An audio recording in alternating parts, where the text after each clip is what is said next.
Number two, Waziri, I saw the other day, please go and tell the president, how can somebody say that my children, these children don't want to learn maths? Maths is what distinguishes between ability to analyze, interpret, and calculate. Isn't it? Yes. Please tell the president, allow some to do pure maths, allow some to do moderate maths, like me who are really stupid in class, but intelligent on everything else. And don't punish us by allowing our children not to be able to articulate and serve our community very well. Finally, Waziri, I saw this place, you know, as a personal handling oversight.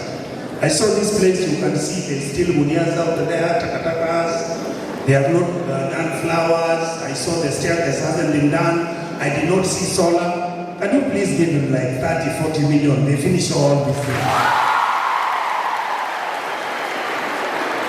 You see, I want to tell him this.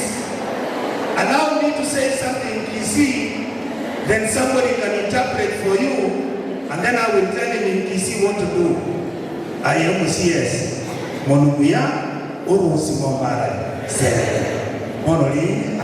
Waziri, you've done so well. You made an announcement the other day.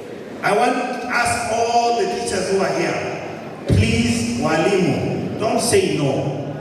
You release the names of the students whose certificates you have to the Ministry of Education. Release the certificates of the students. We are going to give you money to recover from that exercise. That is what the National Assembly and that is what the Senate wants to do.